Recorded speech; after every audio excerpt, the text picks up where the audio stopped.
Muy buenos días. Muy buenas tardes. Ay, ay, ay. Ay, ay, ay. O muy buenas noches tengan todos ustedes, mis queridos amigos, mis queridas amigas y por supuesto, claro que sí, todos ustedes, los que están en medio. Bienvenidos una vez más a este su programa favorito, El Círculo de Lectura.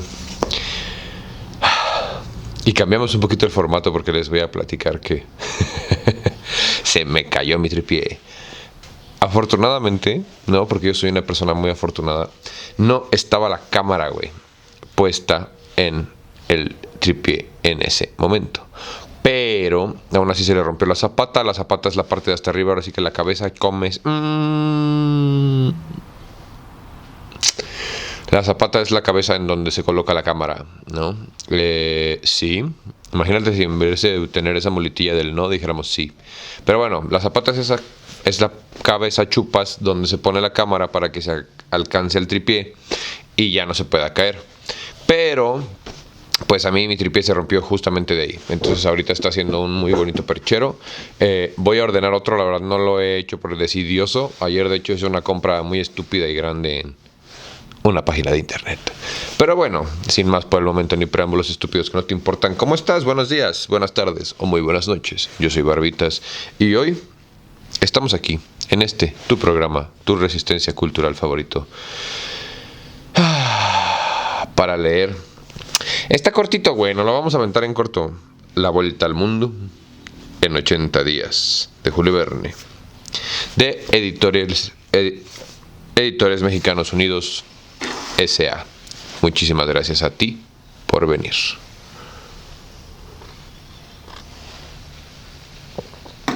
En La Vuelta al Mundo en 80 días, Julio Verne aprovecha su gran gusto por viajar para dar forma a una historia trepidante. El personaje principal, el excéntrico millonario Fogg, apuesta con sus amigos que se puede rodear el orbe en 80 días, de que habla el título sin llevar más que la ropa puesta, la compañía de su criado Picaporte, un mapamundi y el itinerario mundial con los horarios de las principales compañías navieras del mundo. Y casi de inmediato se entrega una serie de aventuras memorables que han hecho las delicias del público lector. Nada más antes de que nos enfrasquemos en este maravilloso mundo literario. Mira nada más el separador bien perro que me dieron mis alumnas ahora, Era una tira larga así de degradados de color. Hice varios. Y por otro lado, pues vamos a comenzar. Sí, solo quiero que pienses que cuando Julio Verne escribió La Vuelta al Mundo en 80 días, no había todavía una manera aeronáutica de viajar tan rápido. Creo que lo que más se acercaba era el barco. Y estás hablando que para cruzar el mar, o sea, del Atlántico, o sea, para cruzar de Europa al mejor continente del mundo, América, creo que era alrededor de mes y medio, 2 meses, Entonces, bueno. Doctor DR, Editores Mexicanos Unidos S.A. Luis González Obregón, 5B, Call Centro. La presentación y presentación, bla, bla, bla, bla, bla, segunda edición, octubre 2004. La Vuelta al Mundo en 80 días. Julio Verne, colección Horizonte. Chale, se me hace que, no sé qué voy a hacer. Para que no se vea tan gacho, ¿no? O sea, a ver. Así para que sea mi cuadro de prólogo. Gracias a ti por venir. Los relatos de Julio Verne nos pueden llevar al África, los mares del sur, Escocia, China, Sudamérica, la luna, el fondo del mar o el centro de la tierra. Nuestra imaginación es vivamente estimulada por los mismos protagonistas y los entornos que el novelista les hace visitar. El lector vibra con los afanes de Miguel Strogoff, los anhelos de los hijos del capitán Grant, la curiosidad del doctor Lindenbrock o del naturalista Aronnax, o con la frialdad del capitán Nemo. En todas las novelas de Verne hay un misterio y una esperanza. La mayoría culminan de manera feliz, haciéndonos recordar aquellos cuentos de la tradición ancestral recogidos por el Andersen o por los hermanos Grimm, cuya frase final es: y vivieron felices para siempre. En su ética nicomanquea, dice Aristóteles, que todo hombre cumple 3 destinos esenciales en su jornada existencial. Un destino inmediato, diríamos superficial, representado por el aspecto sensual y material. Un destino a mediano plazo, cuando el hombre ha aprendido que los sentidos y lo superficial no son primordial, sino otros elementos que estaban dormidos y que, por la experiencia ganada, se agudizan, o descubre que la recta razón, aplicada en función de la justicia, la hará su jornada existencial más llevadera. Finalmente descubre que su destino no es la felicidad.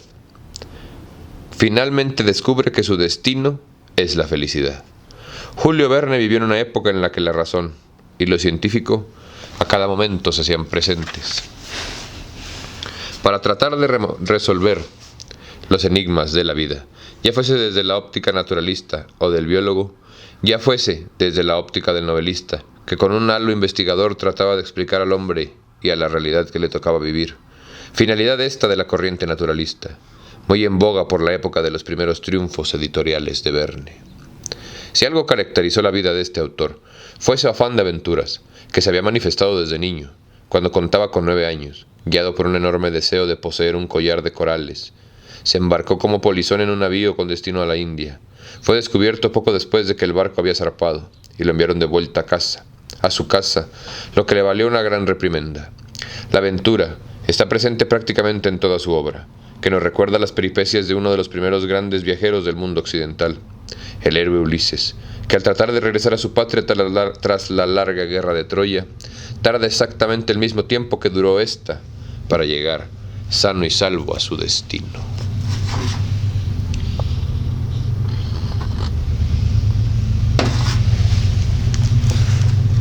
En esta ocasión, presentamos a nuestros lectores La Vuelta al Mundo en 80 días, escrita entre 1879, o sea 1879, y 1881, 1881, cuando Verne atravesó por un notable periodo de creatividad, pues de la misma época son sus novelas Una ciudad flotante, La isla misteriosa, que es la continuación de 20.000 leguas de un viaje submarino, Miguel Strogoff, Las Indias Negras, Los descubrimientos de la Tierra, Los 500 millones de la Begún, La casa de vapor, Matías Andorf y Robert, el Conquistador.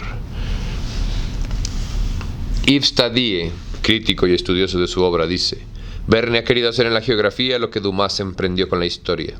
Ya no con los siglos, no ha escrito ninguna novela histórica, o por lo menos ninguna novela cuya intriga no estuviese llena de conspiraciones, sino con continentes, los elementos, los espacios interplanetarios, de tal suerte que sus novelas ya no se guían por certezas o hechos históricos, sino por un mapa, el que siempre está a la mano de sus personajes, como el flemático inglés Phileas Fogg, millonario excéntrico, quien, asistido por su mayordomo, Picaporte, con mapa e itinerario de las rutas marítimas, se lanzará en el fenomenal, extravagante y casi imposible aventura de recorrer el mundo en un plazo no mayor a 80 días, para ganar una apuesta tasada en 20.000 libras esterlinas. Puede decirse que el primer gran turista industrial fue este personaje curioso, quien contra toda lógica se empeña en realizar una hazaña en la que el triunfo parece muy dudoso.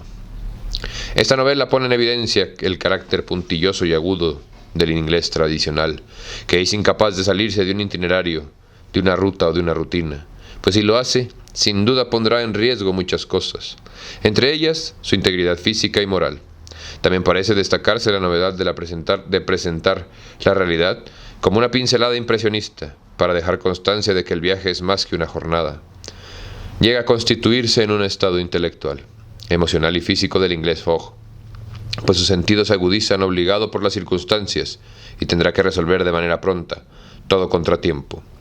La extraña jornada, además, está aderezada por la presencia de un personaje circunstancial, que poco a poco se vuelve asiduo a medida de que la trama progresa.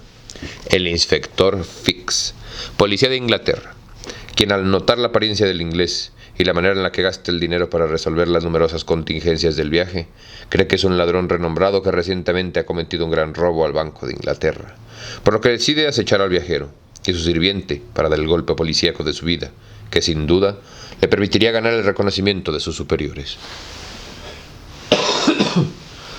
Siempre, siempre, siempre, los puercos de arrastrados.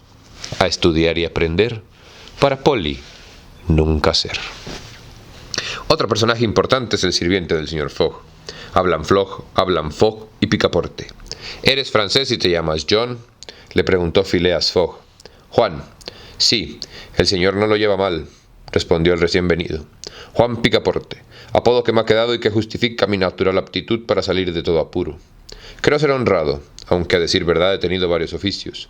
He sido cantor ambulante, he sido artista de circo, donde daba el salto como Leotard y bailaba en una cuerda como Blondín. Luego, a fin de hacer más útiles mis servicios, he llegado a profesor de gimnasia y por último era sargento de bomberos en París.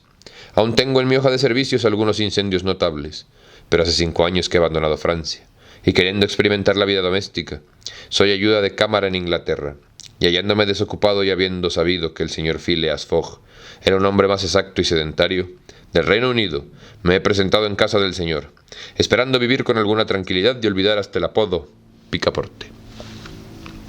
La novela es exactamente la descripción de un itinerario aparecido en un periódico londinense, el Morning Chronicle, que supone que en 80 días un viajero cumpliría el propósito de dar la vuelta al mundo. Rafael de Juárez O. Pam, pam, pam, pam. Y ahora sí, carnales, vamos a introducirnos, vamos a meternos, No, ya dije introducirnos, ¿verdad? Otra vez. Ahora sí, carnales, vamos a introducirnos, vamos a meternos, vamos a adentrarnos, vamos a aventurarnos. Vamos como gordas en tobogán, en caída y en picada, para entrar a esta fantabulastástica, maravillosísima y preciosa pieza de la literatura. Fíjate que ni siquiera busqué bien huevón, güey, de dónde era Julio Verne, pero seguramente era europeo, porque pues de allá son todos los escritores famosos. Aunque bien podría ser de otro lado, güey. Pero no explica. Pero fíjate, solo sí quiero hacer notar algo, güey. ¿Cuántas cosas de las que tocó este prólogo entendiste? Por favor, dime en los comentarios cuántas de las referencias de las que dijo este prólogo entendiste, pues, güey. O sea, ¿entendiste la referencia de lo que estaba hablando Miñero? Si no, por favor también dime cuáles no entendiste, güey, para poderte explicar cuando hablemos de Verne. Porque siento que Verne va a ser... O sea, el video que hicimos de Tolkien se va a quedar pendejo porque, pues, ya empezar a leer a Verne va a ser tener que leer todos sus libros. Qué emoción, güey. La neta nunca lo he leído y estoy muy emocionado. Gracias a ustedes por venir. Pero bueno, te decía. La verdad sí estoy muy emocionado, güey. Nunca he leído de Julio Verne y siento que es el papá, ¿no? De las teorías conspiranoicas, güey. Porque además, o sea, piénsalo. ¿Cómo le hizo este carnal, güey? O sea, nada más un poquito de contexto como Julio... Solo un poquito de contexto sobre Julio Verne, güey. Julio Verne...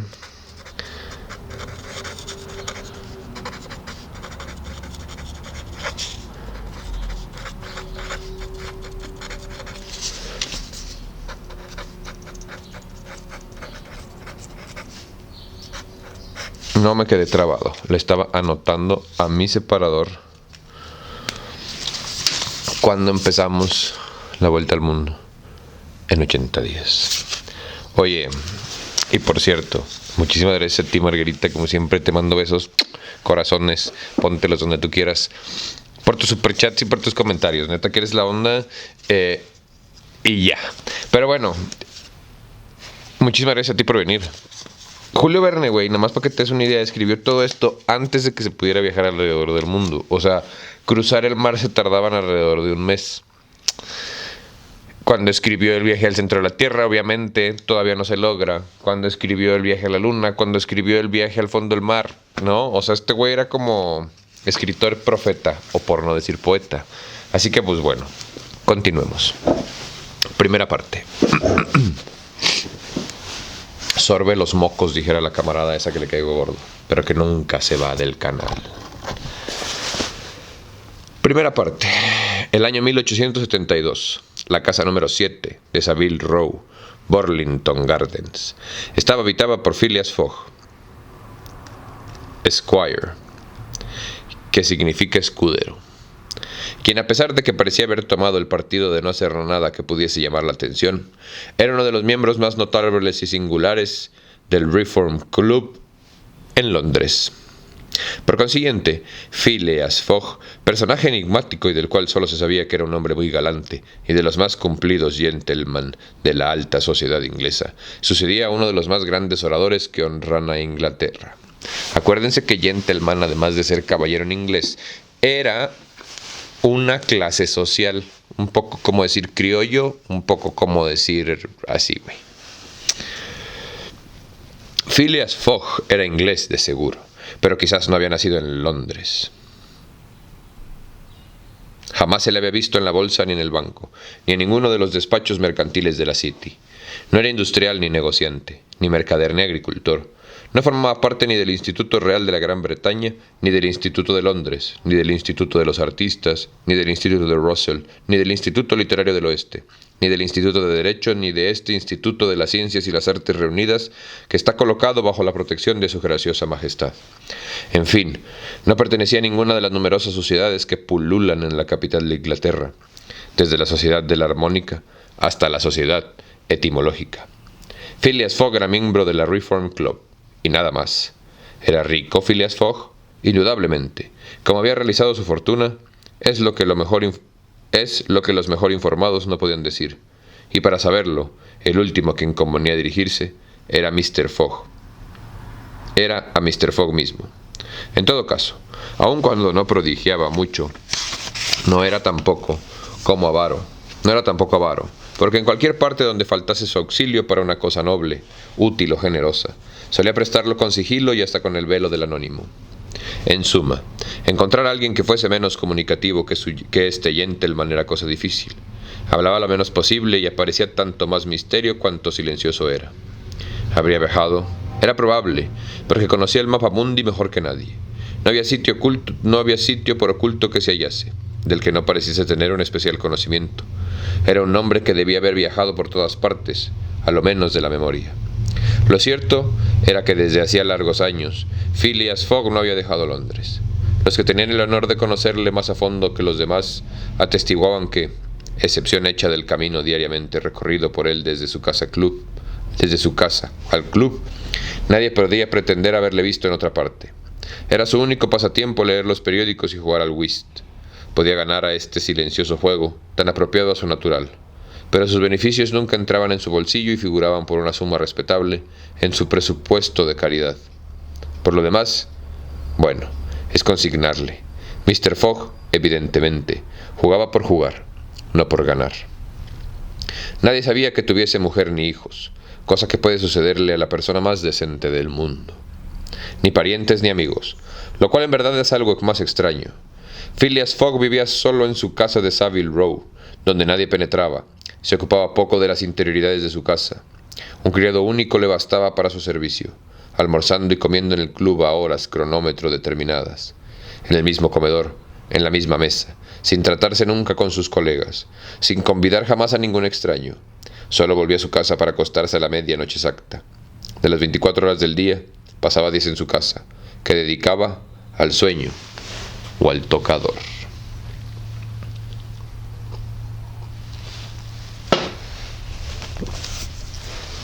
La casa de Savile Row, sin ser suntuosa, se recomendaba por su gran comodidad.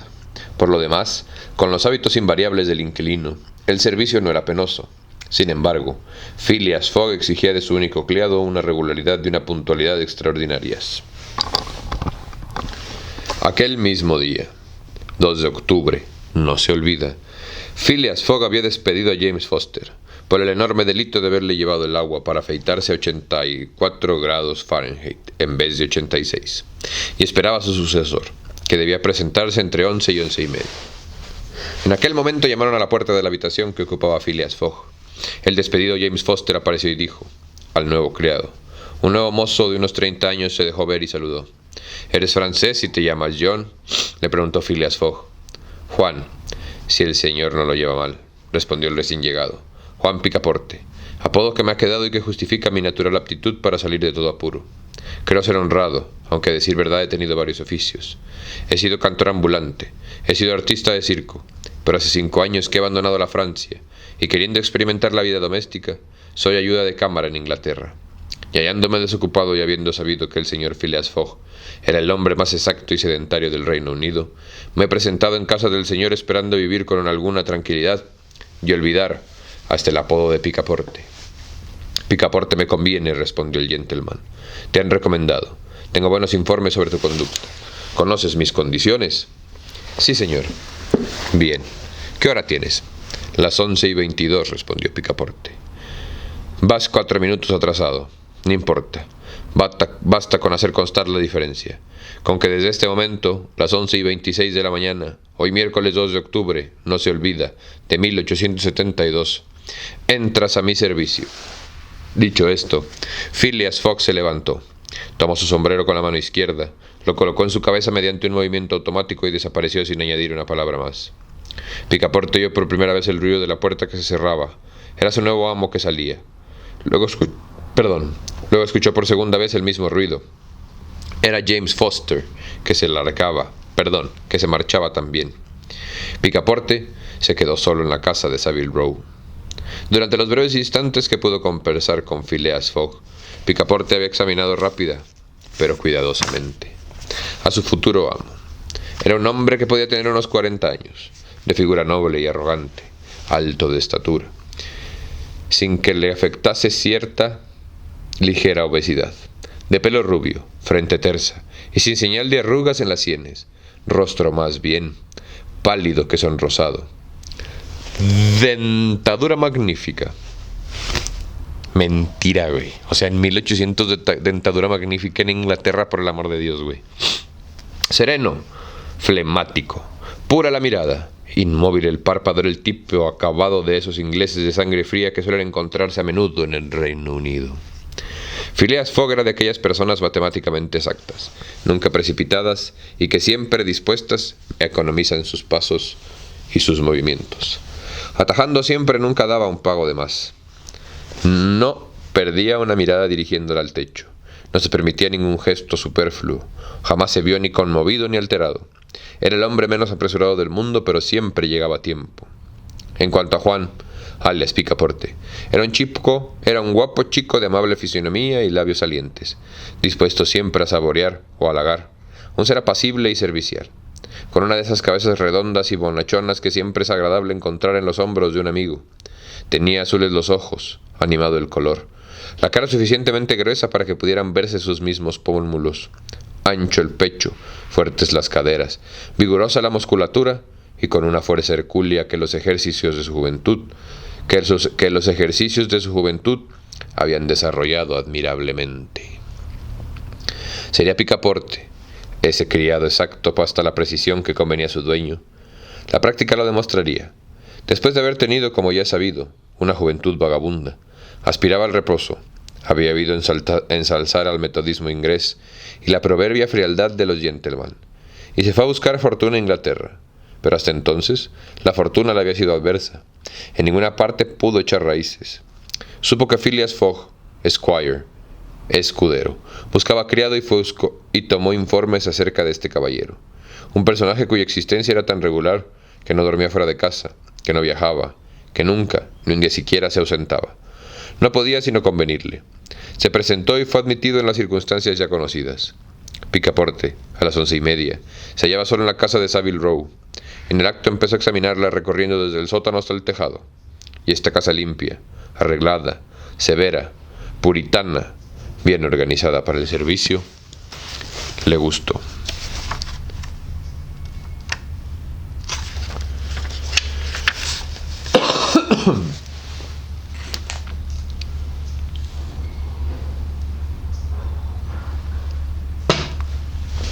Picaporte halló sin gran trabajo el piso del segundo cuarto en el que le estaba destinado. Le convino. Encima de la chimenea había el reloj eléctrico sincronizado con el que tenía Phileas Fogg en su dormitorio, y de esta manera ambos aparatos marchaban el mismo segundo al igual momento. No me disgusta, decía para sí Picaporte. Advirtió además en su cuarto una nota colocada encima del reloj. Era el programa del servicio diario.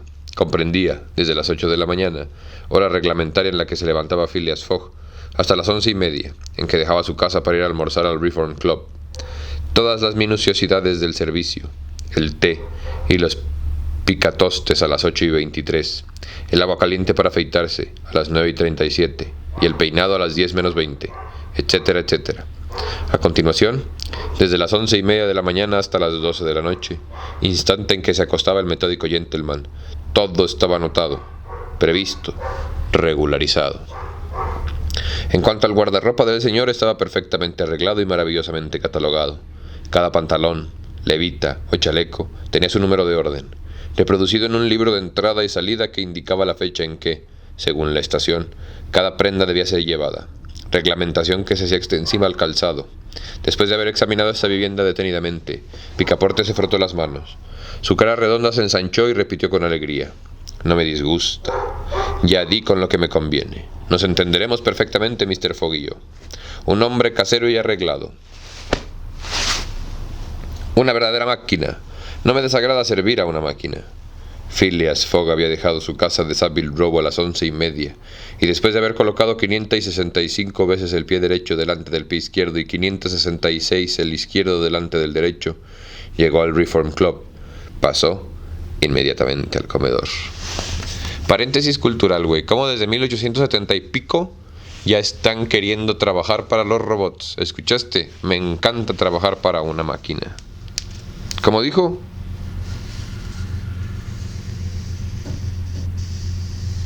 Una verdadera máquina. No me desagrada servir a una máquina. Tomó asiento en la mesa habitual dispuesta ya para él. Su almuerzo se componía, como era su costumbre, de un pescado cocido sazonado por una radish sauce de primera calidad, de un roast beef escarlata salpicado de condimentados mushroom, de una tarta rellena con tallos de ruibarbo y grosellas verdes, y de un pedazo de chester rociado por algunas tazas de ese excelente té, que especialmente se cosecha para el servicio del Reform Club. A las 12:47 de la mañana, este gentleman se levantó y se dirigió al gran salón, suntuoso aposento adornado con pinturas colocadas en lujosos marcos. Ahí, un criado le entregó el Times. La lectura del periódico ocupó a Phileas Fogg hasta las 3:45, y la del Standard, que sucedió a la de aquel, duró hasta la hora de la comida, que se llevó a efecto en iguales condiciones que el almuerzo. Media hora más tarde, varios miembros del Reform Club iban entrando y se acercaban a la chimenea encendida con carbón de piedra. Eran los compañeros habituales del juego de Mr. Phileas Fogg, debidamente aficionados al whist como él, el ingeniero Andrew Stuart, los banqueros John Sullivan y Samuel Fallentin, el fabricante de cervezas Thomas Flanagan y Gloucester Ralph, uno de los administradores del Banco de Inglaterra, personajes ricos y considerados en aquel mismo club, que cuenta entre sus miembros las mayores notabilidades de la industria y de la banca. «Dígame, Ralph», preguntó Thomas Flanagan, «¿qué se sabe de ese robo?» «Pues bien», respondió Andrew Stuart, «el banco perderá su dinero». «Al contrario», dijo Gloucester Ralph, «espero que se le logrará echar mano al autor del robo. Se han enviado inspectores de la policía de los más hábiles a todos los principales puertos de embarque y desembarque de América y Europa, y le será muy difícil a ese caballero poder escapar». «¿Pero qué? ¿Se conoce la afiliación del ladrón?», preguntó Andrew Stuart. «Ante todo no es un ladrón», respondió Gloucester Ralph con la mayor formalidad. «¿Cómo? ¿No es un ladrón el individuo que sustrae 55,000 libras de billetes de banco?» «No», respondió Gloucester Ralph. «¿Es acaso un industrial?», dijo John Sullivan. «El Morning Chronicle asegura que es un gentleman». Pam, pam, pam, pam. Acuérdense, güey, antes de que continuemos, paréntesis cultural, que antes la sociedad inglesa estaba dividida de diferentes maneras. Muy parecido a lo que es ahorita, pero un poquito mucho más descarado, ¿no? O sea, los varones estaban separados de las femeninas. Y ellos se hacían llamar gentleman, güey, ¿no? Como caballero. Un poquito cometruza a toda la corte real, porque acuérdense que en ese país retrógrada y del pasado todavía tienen rey, bueno, reina y rey hasta la fecha hoy, güey, o sea, 2024, 2025, güey, todavía tienen rey y se dicen ser de primer mundo, ahí nomás, ahí nomás.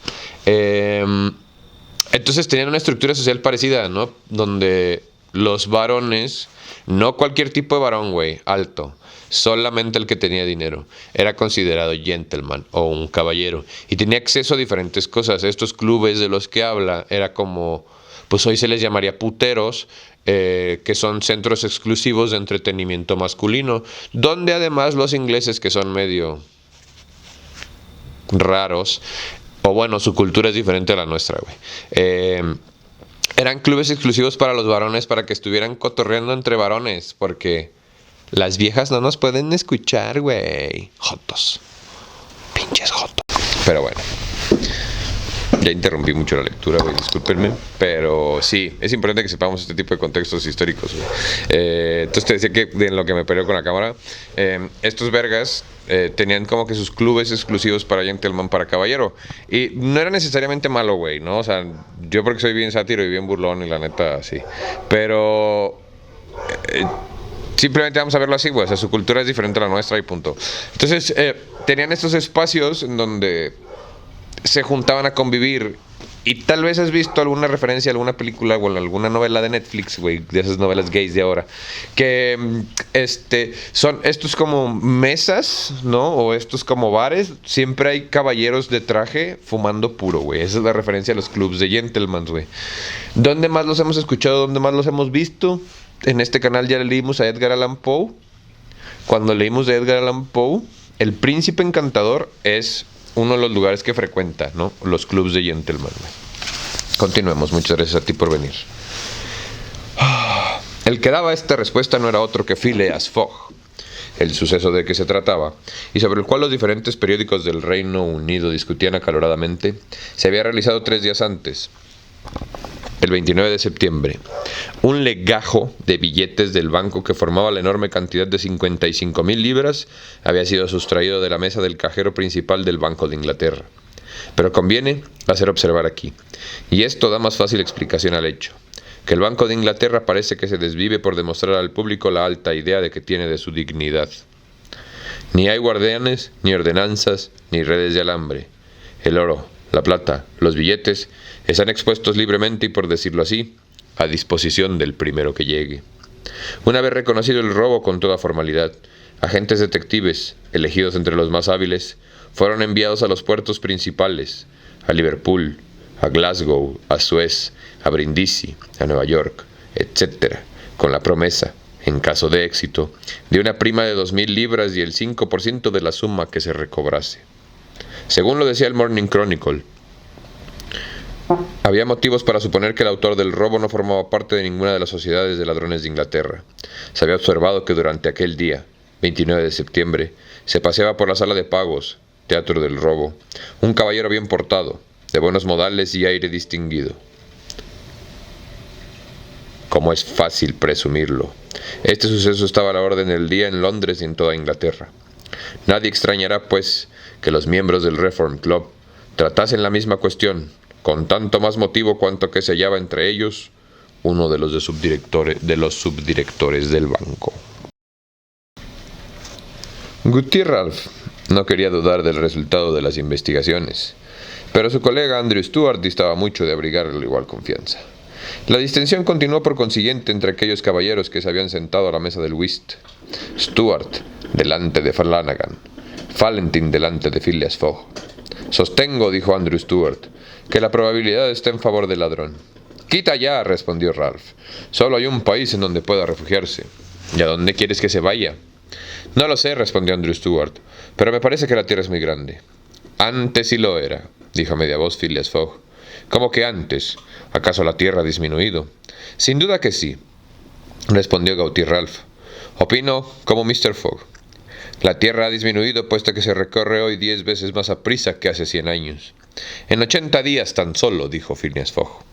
«En efecto, señores», añadió John Sullivan, y aquí el cálculo establecido por el Morning Chronicle. De Londres a Suez, por el monte Cenis y Brindis, ferrocarril y vapores, 7 días. Vapores es el barco de vapor. De Suez a Bombay en vapores, 13 días. De Bombay a Calcuta en ferrocarril son 3 días. De Calcuta a Hong Kong, China, en vapores son 13 días. De Hong Kong a Yokohama, Japón, en vapor son 6 días. De Yokohama a San Francisco, a vapor, son 22 días. De San Francisco a Nueva York, ferrocarril y carretera, son 7 días. De Nueva York a Londres, vapor y ferrocarril, son 9 días. Con un total de 80. «Sí, 80 días», exclamó Andrew Stuart. «Pero eso sin tener en cuenta el mal tiempo, los vientos contrarios, los naufragios, los descarrilamientos, etc. y el resto del mundo». Pero no vamos a estar interrumpiendo la lectura para hacer críticas, luego hablamos hasta el final, discúlpenme. «Sí, contándolo todo», respondió Phileas Fogg. «Teóricamente tiene razón, señor Fogg, pero en la práctica también, señor Stuart». Partamos juntos. Líbreme Dios. Pero bien apostaría 4.000 libras a semejante viaje. Hecho en esas condiciones es imposible. Muy posible, por el contrario, respondió Fogg. Pues bien, hágalo. ¿La vuelta al mundo en 80 días? Sí, no hay inconveniente. ¿Cuándo? Enseguida. Le prevengo solamente que lo haré a costa de usted. Pues bien, sí, Mr. Fogg. Apuesto 4.000 libras. Mi querido Stuart, dijo Valentín, cálmense. Esto no es formal. Cuando dije que apuesto, respondió Stuart, es con formalidad.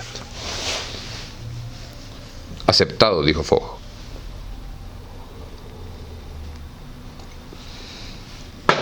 Apuesto 20.000 libras contra quien quiera que yo doy la vuelta al mundo en 80 días, o menos.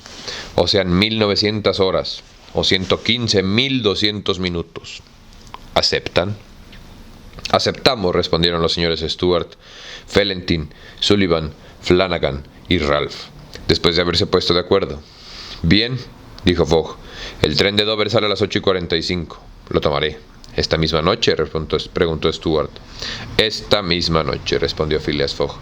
Por consiguiente, añadió consultando un calendario de bolsillo, y puesto que hoy es miércoles 2 de octubre, no se olvida. Deberé estar de vuelta en Londres, este mismo salón del Reform Club, el sábado 21 de diciembre a las 8:45 de la tarde, sin lo cual las 20.000 libras depositadas actualmente en casa de Baring Hermanos le pertenecerán de hecho y derecho, señores. He aquí un cheque por esa suma. Daban entonces las 7. Se ofreció a Mr. Fogg la suspensión del fuego para que se pudiera hacer sus preparativos de marcha.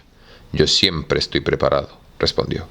A las 7:25, Phileas Fogg, después de haber ganado unas 20 guineas al whist, se despidió de sus honorables colegas y abandonó el Reform Club. A las 7:50 abría la puerta de su casa y entraba. Picaporte quedó sorprendido al ver al Mr. Fogg acudir a tan inusitada hora. Phileas Fogg había subido primero a su cuarto y luego llamó: ¡Picaporte! Picaporte no respondió porque no creyó que pudieran llamarle. No era la hora. ¡Picaporte!, repuso Mr. Fogg sin gritar más que antes. Picaporte apareció. Es la segunda vez que te llamo, dijo el señor Fogg. Pero no son las 12, respondió Picaporte sacando el reloj. Lo sé y no te reconvengo. Partimos dentro de 10 minutos para Dover y Calais. En el rostro redondo del francés asomó una especie de mueca. Era evidente que había oído mal. ¿El señor va a viajar?, preguntó. Sí, respondió Phileas Fogg. Vamos a dar la vuelta al mundo. Picaporte, con los ojos excesivamente abiertos y los párpados y las cejas en alto, los brazos sueltos, el cuerpo abatido, ofrecía entonces todos los síntomas del asombro llevado hasta el estupor. La vuelta al mundo, dijo entre dientes. En 80 días, respondió Mr. Fogg. No tenemos un minuto que perder. ¿Y el equipaje?, dijo Picaporte, que mecía sin saber lo que hacía su cabeza, de derecha a izquierda y viceversa. No hay equipaje, solo saco de noche. Dentro, 2 camisas de luna, 3 pares de medias, y lo mismo para ti. Ya compraremos por el camino. Baja mi mackintosh y mi manta de viaje. Lleva buen calzado. Por lo demás, andaremos poco o nada. ¡Vamos! Picaporte hubiera querido responder, pero no pudo, y salió del cuarto de Mr. Fogg, subió al suyo, cayó sobre una silla, y empleando una frase vulgar de su país, dijo para sí: esta que sí que es. Yo que quería estar tranquilo. Y maquinalmente hizo sus preparativos del viaje. La vuelta al mundo en 80 días. ¿Estaba loco su amo? Espérate, güey. Mackintosh. M-A-C-K-I-N-T-O-S. C-H. No S. S-H. ¿Sabes cómo se llamaban las Mac cuando salieron al mercado? A las 8, Picaporte había preparado el modesto saco que contenía su ropa y la de su amo, y después, perturbado todavía de espíritu, salió del cuarto, cerró cuidadosamente la puerta y se reunió con Mr. Fogg. Mr. Fogg ya estaba listo. Llevaba debajo del brazo el Bradshaw Continental Railway Stream Transit and General Guide, que debía suministrarle todas las indicaciones necesarias para el viaje. Tomó el saco de las manos de Picaporte, lo abrió y deslizó en él un paquete de billetes de banco. ¿No has olvidado nada?, preguntó. Nada, señor. Bueno, toma este saco. Mr. Fogg entregó el saco a Picaporte. Y cuidado, añadió, hay dentro 20.000 libras. El amo y el criado bajaron. Entonces, y la puerta de la calle se cerró con doble vuelta. Phileas Fogg y su criado montaron en un cab, que se dirigió rápidamente a la estación de Charing Cross. A las 8:20, el taxi se detuvo ante la verja de la estación. Picaporte se apeó. Su amo le siguió y pagó al cochero. En aquel momento, una pobre mendiga se acercó a Mr. Fogg y le pidió limosna. Mr. Fogg sacó del bolsillo las 20 guineas que acababa de ganar en el juego y dándoselas a la mendiga le dijo: «Toma, buena mujer, me alegro de haberte encontrado». Picaporte tuvo como una sensación de humedad alrededor de sus pupilas. Su amo acababa de dar un paso dentro de su corazón. Mr. Fogg y él entraron en la gran sala de la estación. Ahí, Phileas Fogg dio a Picaporte la orden de tomar 2 billetes de primera para París. Y después, al volverse, se encontró con sus 5 amigos del Reform Club. «Señores, me voy». «No olvide que debe de estar de vuelta», observó Andrew Stuart. «Dentro de 80 días», respondió Mr. Fogg. «El sábado 21 de diciembre de 1872, a las 8:45 de la noche. Hasta la vista, señores». Otra referencia a una de tus películas. O una de tus películas hace referencia a uno de mis libros. Phileas Fogg, al dejar Londres, no sospechaba sin duda el ruido grande que su partida iba a provocar. La noticia de la apuesta se extendió primero en el Reform Club y produjo una verdadera emoción entre los miembros de aquel respetable círculo.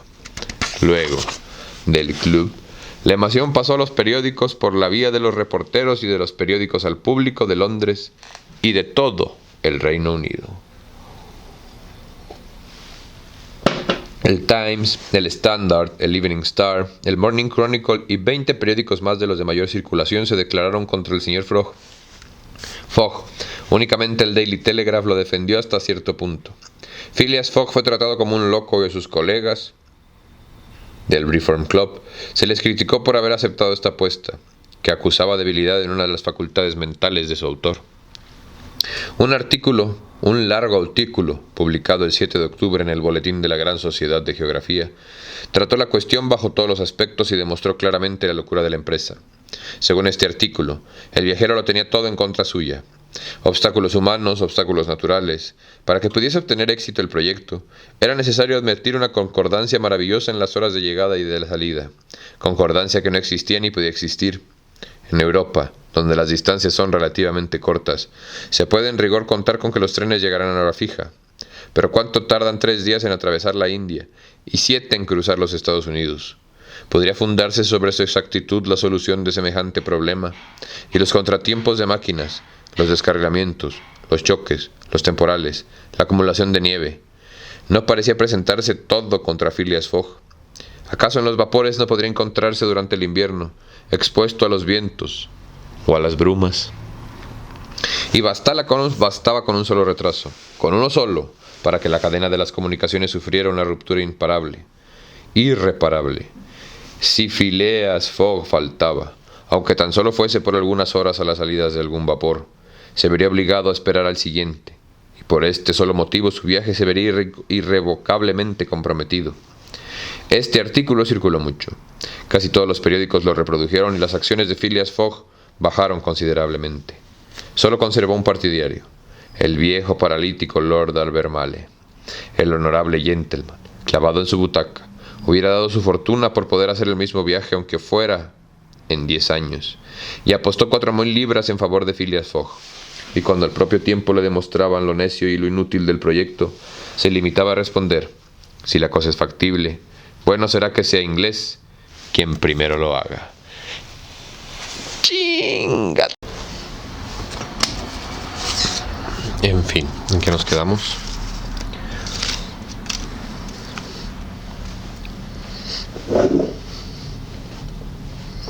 El Times, el Standard, el Evening Star, el Morning Chronicle y 20 periódicos más de los de mayor circulación se declararon contra el señor Fogg. Todo eso ya lo leí, ¿no?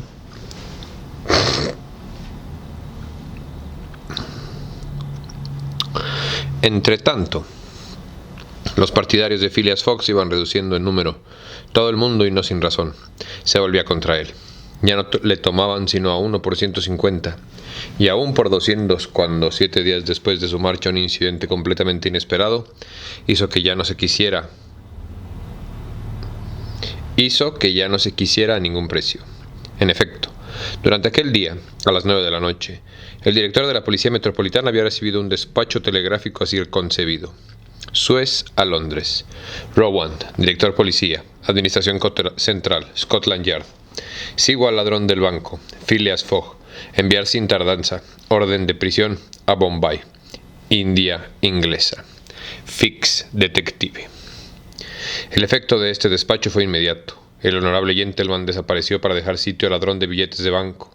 Su fotografía, depositada en el Reform Club con la de sus colegas, fue examinada. Reproducía rasgo por rasgo al hombre cuyas señas habían sido determinadas en el expediente de investigación. Todos recordaron lo que tenía de misteriosa la existencia de Phileas Fogg, su aislamiento, su partida repentina, y pareció evidente que este personaje, pretextado un viaje alrededor del mundo apoyándolo en una apuesta insensata, no tenía otro objeto que hacer perder la pista de los agentes de la policía inglesa. He aquí las circunstancias que ocasionaron el envío del despacho concerniente al señor Phileas Fogg.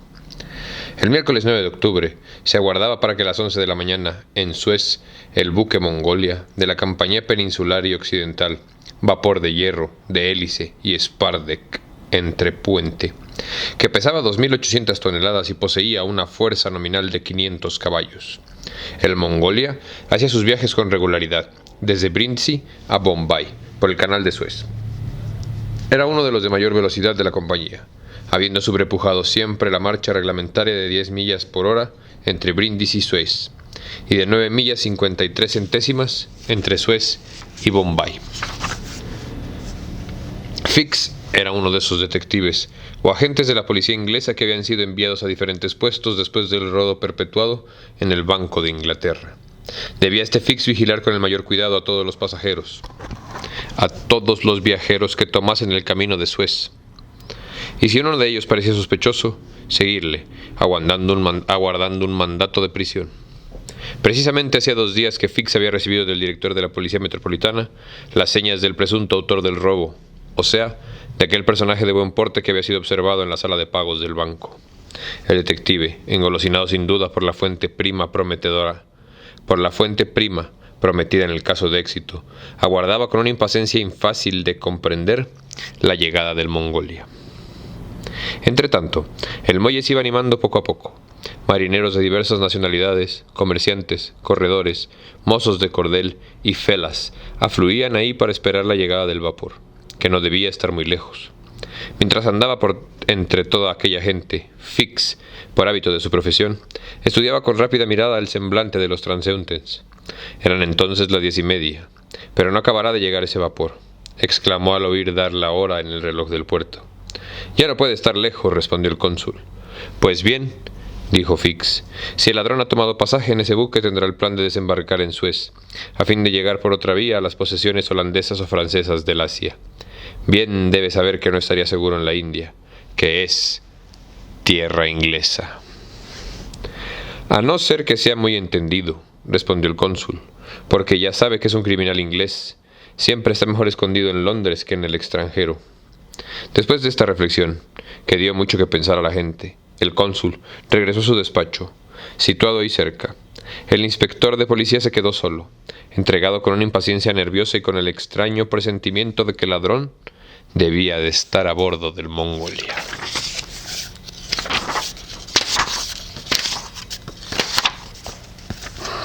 Ni siquiera me fijé si estaba dividido en capítulos o cómo funciona, güey. Creo que es más bien una historia completa. Continuemos, perdón. Fix no estuvo mucho tiempo entregado a sus reflexiones, porque la llegada del vapor fue anunciada por agudos silbidos.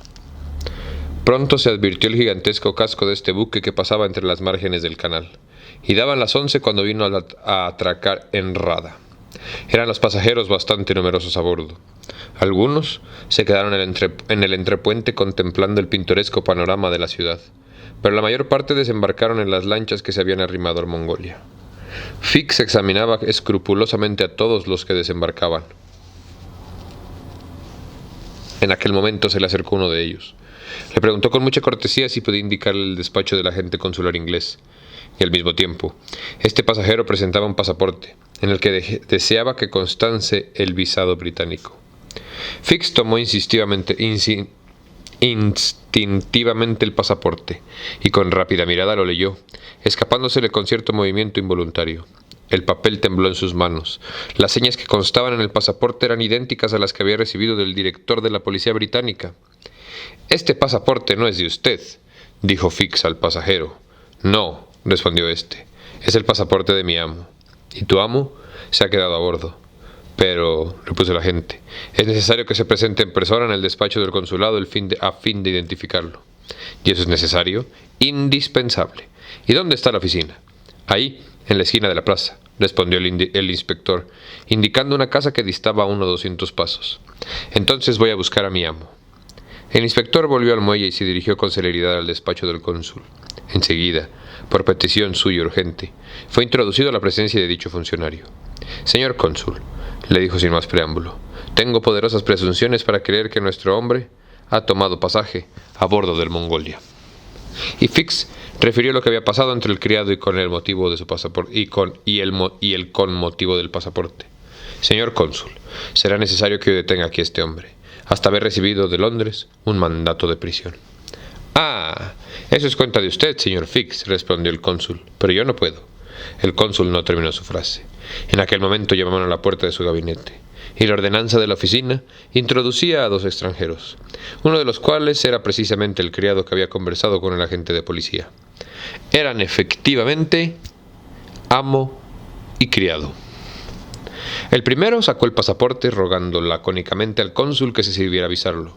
Tomó el documento y lo leyó atentamente, mientras que Fix, en un rincón del gabinete, observaba, o más bien devoraba al extranjero con sus ojos. Cuando el cónsul terminó su lectura, dijo: «¿Es usted Phileas Fogg, Esquire?»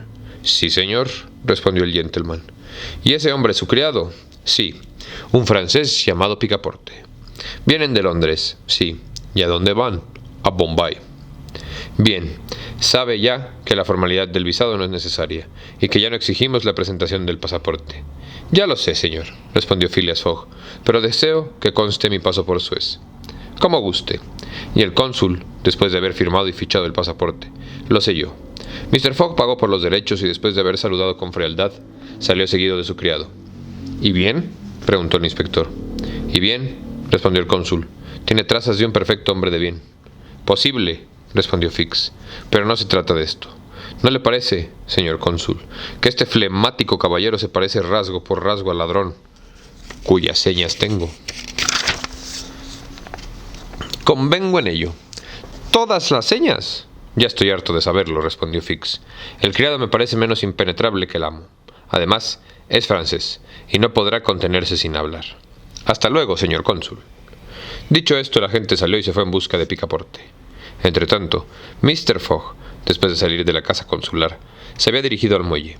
Allí dio algunas órdenes al criado, y después se embarcó en una lancha y volvió al bordo del Mongolia, metiéndose en su camarote.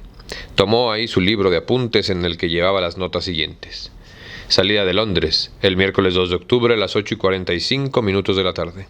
Llegada a París, el jueves 3 de octubre a las 7:20 de la mañana.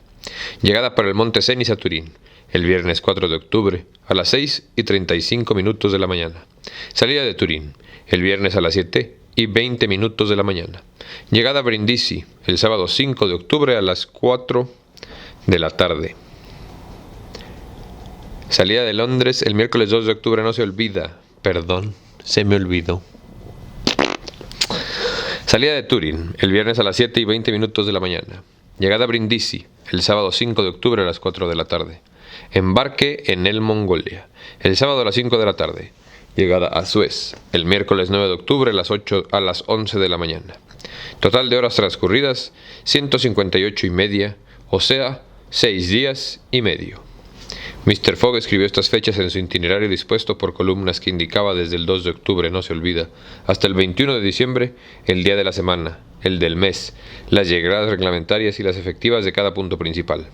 París, Brindisi, Suez, Bombay, Calcuta, Singapur, Hong Kong, Yokohama, San Francisco, Nueva York, Liverpool, Londres, y que permitía calcular el adelanto obtenido o el atraso experimentado en cada punto del trayecto. Este metódico itinerario lo tenía de esta suerte, en cuenta todo, y Mr. Fogg sabía siempre si se adelantaba o se atrasaba. Después se hizo servir de almorzar en su camarote. Fix había tropezado en pocos instantes con Picaporte, que todo lo examinaba y miraba, no creyéndose él obligado a no hacerlo. «Pues bien, amigo mío», le dijo Fix saliéndose al encuentro, «¿has visado el pasaporte?» «Ah, es usted», respondió el francés. «Muchas gracias. Estamos perfectamente en regla». «¿Y qué? ¿Y se está enterando del país?» «Sí, pero andamos tan aprisa que me parece viajar en sueños». «¿Con qué tanta prisa tienes?», preguntó el inspector de policía. «Yo no, pero sí mi amo. A propósito, tengo que ir a comprar calcetines y camisas. Nos hemos marchado sin equipaje, tan solo con un saco de noche. Voy a llevarte a un bazar donde encontrarás todo lo que te hace falta». «Eres muy complaciente», respondió Picaporte, y ambos echaron a andar. Algunos instantes después, Fix le decía, con que salieron de Londres con precipitación: «Ya lo creo. El miércoles último, a las 8 de la noche, Mr. Fogg, contra su costumbre, volvió de su círculo, y 3/4 de horas después nos habíamos marchado. Pero ¿a dónde va tu amo? Siempre adelante. Está dando la vuelta al mundo». «¿La vuelta al mundo?», exclamó Fix. «Sí, señor, en 80 días. Dice que es una apuesta. Pero, se ha dicho entre nosotros, no le creo. Eso no tendría sentido común. Debe haber algún otro motivo». «Ah, es muy original ese Mr. Fogg». «Ya lo creo. Luego es rico, ciertamente, y lleva consigo una bonita suma de billetes de blanco, nuevecitos, y no ahorra, por cierto, el dinero. Como que ha prometido una prima magnífica al maquinista del Mongolia si llegamos a Bombay con buen adelanto. ¿Y hace mucho tiempo que conoces a tu amo?» «¿Yo?», respondió Picaporte. «He entrado a servirle precisamente el día de nuestra marcha». Imagínese el efecto que estas respuestas debían producir en el ánimo ya sobreexcitado del inspector de la policía. Si de por sí, güey, con bien poquitos se emocionan y luego, no, pecas. Aquella salida precipitada de Londres poco después del robo, aquella fuerte suma con que se hacía el viaje, aquella prisa de llegar a países remotos, aquel pretexto de una apuesta excéntrica, todo confirmaba y debía confirmar a Fix en sus ideas. Hizo hablar todavía más al francés y adquirió la convicción de que ese mozo no conocía a su amo, de que éste vivía aislado en Londres, de que se le suponía rico sin saber el origen de su fortuna, que era un hombre impenetrable, etc.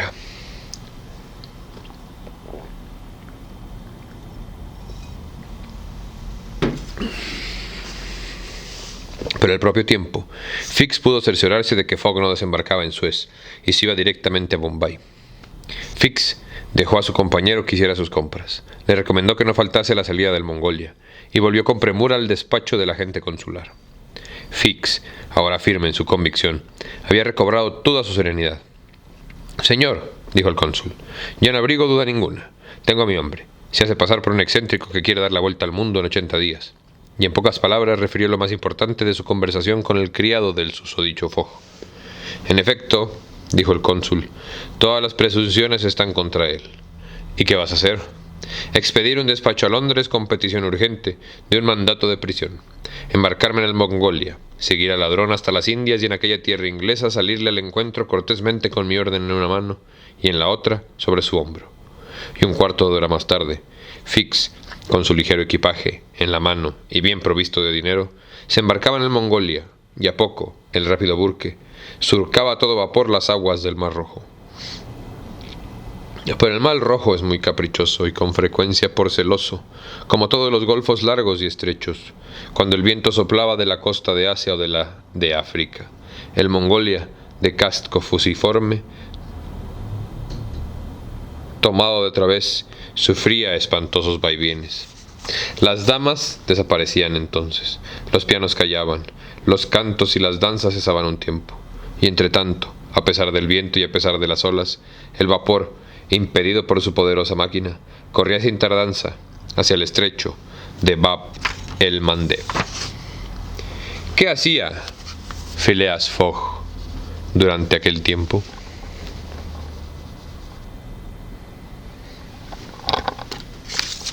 ¿Qué hacía Phileas Fogg durante aquel tiempo? No sé. Aquí le vamos a dejar por hoy. Muchísimas gracias por venir a este ejercicio de resistencia cultural favorito. Siempre es bonito y emocionante empezar un nuevo libro, la neta, güey.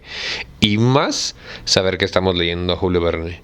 Nunca lo había leído, no sabía qué esperar. Me está gustando mucho, espero a ti también. Encuentro muchísimas referencias. Encuentro también muchísimas como inicios a las conversaciones que habíamos o que siempre tenemos en el canal, ¿no? Y por eso también me gustó, o por eso también quise, ahora que me lo encontré, traerlo, invitarlo al canal y empezar a trabajar con él, porque, güey, siento que es la base o el principio de muchísimas de las cosas que discutimos o de las que hemos hablado en este canal. Muchísimas gracias a ti por venir. Nos vemos pronto. Yo soy Barbitas. Besos, saludos cálidos y nos vemos a la próxima. Chao.